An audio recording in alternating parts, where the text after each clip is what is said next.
Hey guys, MJ here from Nitecore Singapore. Remember when I said the EDC29 changed everything? Well, I was wrong. This changes everything. The Nitecore EDC37 has just landed and it is making every other EDC light look like a toy.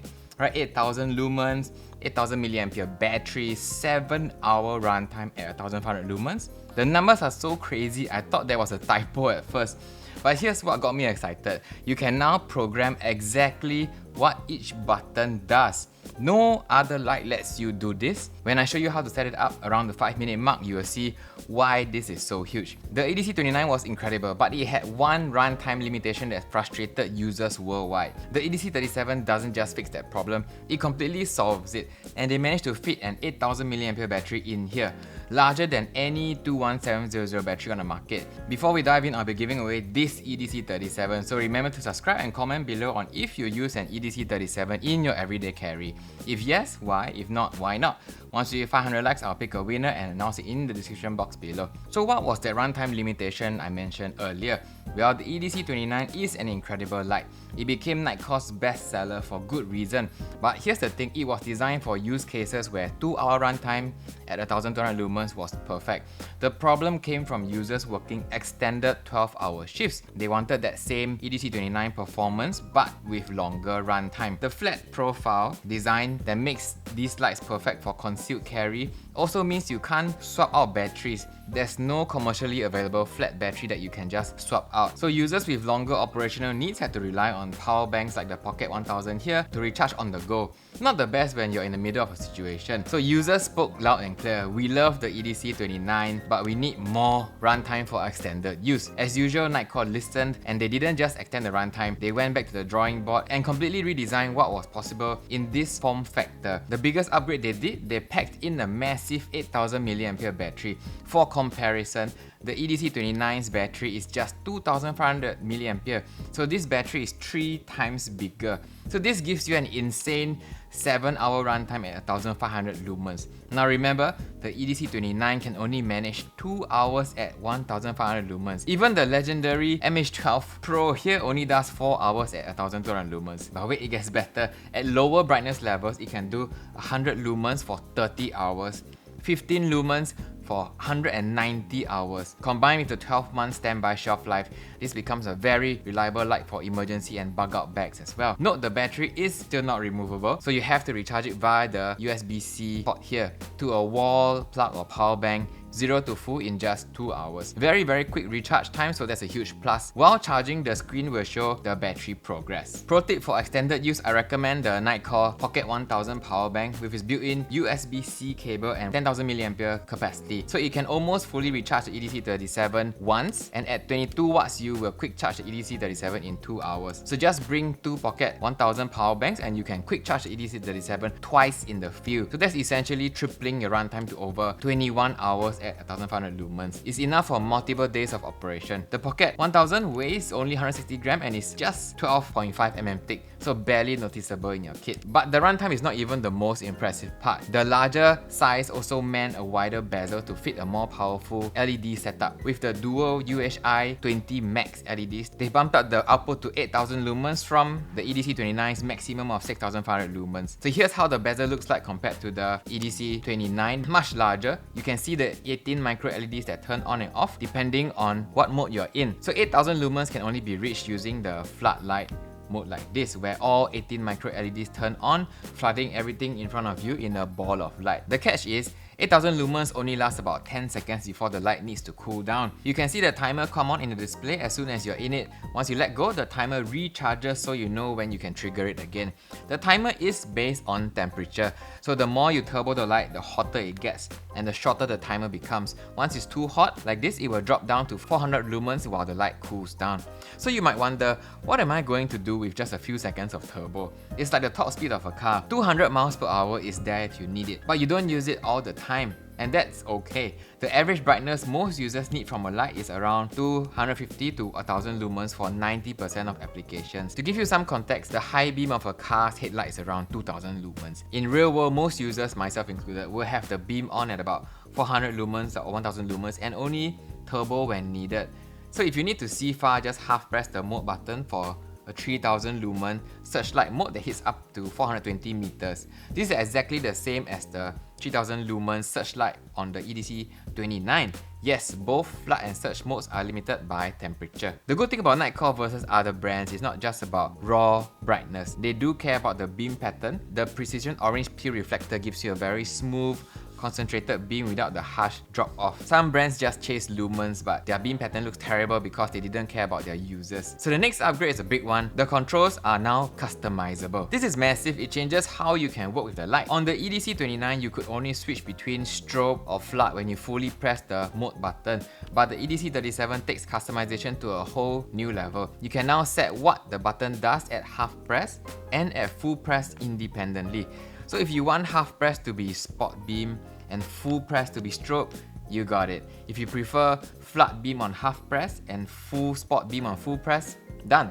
This means you can configure the light exactly how you want to use it, not how the manufacturer thinks you should use it. So here's how to change it. For half press setup, when the light is off, half press and hold the mode button, then full press the tail button to cycle through the following sequence: search, which is the spot beam, or lumin shield, which is the flood beam, or strobe. Once you hit the one you want, release the mode button, the light will remember this setting for half press and hold. The process is the same for setting full press mode. So this means a security person might set half press for strobe to quickly get attention of crowds and traffic, while a search and rescue operator might prefer half press spot beam to spot victims at distance and full press strobe for signaling. A police officer might set half press as flood mode to scan big areas at one go, and full press for strobe to disorient suspects at close range. So the EDC37 adapts to your working needs. This level of customization was never possible before. Very, very powerful. More useful things that this light can do: half pressing the power button when the light is off lets you turn on the light at the brightness you want before it even turns on. So half press the power button, you can cycle through 15 lumens, 100 lumens, 400 lumens, 1500 lumens. If I want that, I full press and it comes on at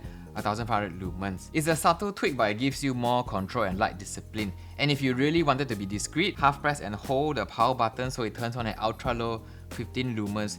Do your quiet check. Once you let go, it turns off. This is impossible to do in every other light. Usually when you momentarily press anything, you get blasted by a wall of light on turbo. Here's another useful one: reverse momentary low mode. So if you're on 1500 lumens, checking things out afar and you need to check a map up close or talk to a teammate without blinding them, half press and hold the power button, it will drop to 15 lumens, check your maps, let go, and it goes back to 1500 lumens. No other light outside of the EDC series can do this reverse momentary low mode from high.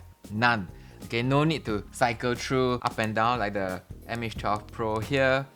It's small details like this that makes the EDC37 feel so intuitive to use. Now anything you do will be shown on the OLED screen here, which covers brightness level, lumens, and the most important one, remaining runtime down to the minute. So no more battery anxiety or guessing. With such a huge battery, you can see exactly how much time you have left at any brightness level. So this is especially important for extended shifts where you need to pay attention to battery life. So speaking of making it through shifts, the manual lockout switch is back and is moved to the front here. The position is easy to reach with your thumb. Slide it up to lock and then down to unlock. So this removes all the silly lock and unlock combinations you find on every other light. Even when the light is on, just slide up and it's locked, kind of like a kill switch. So it's a simple, reliable way to prevent accidental activation. This also greatly improves activation speed over the older models. When I draw it, I need to wait for it to unlock, press and hold, wait for the timer to go, and now I go. For the EDC37, when it's on full lock, just flick down and you're good to go. On this point, two things were removed from the previous models. First is the semi-lockout mode, which means you can still turbo when the light is locked out. For the EDC37, it's now either full lock or none at all, which is okay for me. I rarely use the semi-lockout mode. The second thing that was removed, proximity sensor that dims the light when you turn on with something in front of it. Again, not a big deal breaker. Removable glass breakers. They come pre-installed from the factory and are new silicon nitride ceramic tips that can shatter glass with minimal effort. So if you don't need this type of tools on your light, you can swap them out with normal screws that also come included. So this makes the light airplane safe and travel safe. Yes, most airlines will not allow glass breaking tips and anything that looks like a weapon on board. So this is a great solution that offers even more customization options. But how does it actually feel in use? When it comes to handling and grip, It follows the same rugged styling as the EDC29 with textured pads around key areas for grip. It feels great to hold with or without gloves. The pocket clip is very thick and is screwed in, so that's how you can use it without a holster. Some have mentioned that it's not a deep carry pocket clip. Yes, it's not. They intentionally placed it higher so you can easily pull it out. A small note, if you want to run a wrist lanyard with this, you can with the middle loop here that is large enough to fit a paracord. But what is a deal breaker for some? Despite its rugged look, the EDC37 is still not completely waterproof. It is just weatherproof at IP54. So light rain, mud, dust is okay, but don't go diving with this or drop it in a river. It's not rated for that and it will flood. Then you have to spend another day drying it out. So let's compare this with similar size lights on the market. The Nitecore TM12K here is the closest in size and it gives you 12,000 lumens burst. But when it comes to battery capacity, it's smaller at 4,800 mAh, so runtime is half of the EDC37. And because of the array LED setup, you can only do flood beam, and the beam distance is also half of what the EDC37 can reach. So outside of Nitecore, the Ace Beam M2 comes close, 3,200 lumens with different beams. The way they do it is with dedicated flood and spot bezels. Many brands have to resort to this because they don't have the micro LED technology that is unique to Nitecore. The Loop Gear S05 is another one that comes to mind. So many of you asked me to check this model out. It does some amazing things like waterproofing and removable batteries, but brightness, runtime and control still pale in comparison. Do you guys want to see a longer head-to-head between these two lights? Let me know in the comments below. In my opinion, when it comes down to it, for tactical use, the EDC37 is smaller and still outperforms the rest in brightness, runtime, beam distance, and especially in controls and ergonomics. Okay, no other brand has packed this much innovation into a light of this size.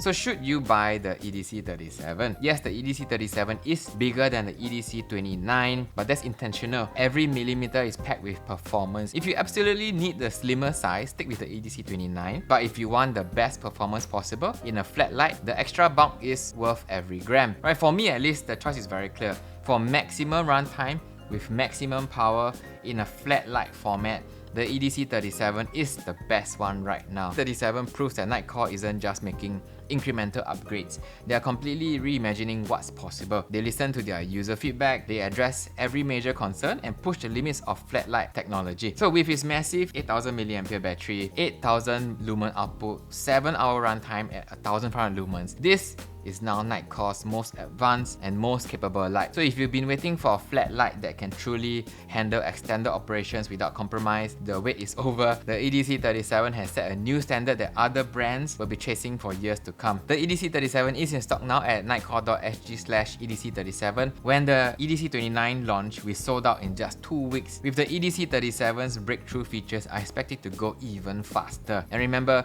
if you're not sure which light best suits your requirements, drop a comment below describing your use case and I'll personally help you select the right tool. So if you'd like to see more in-depth gear analysis, professional techniques, subscribe below and hit the notification bell. I'll see you on the next one. I'm MJ signing out.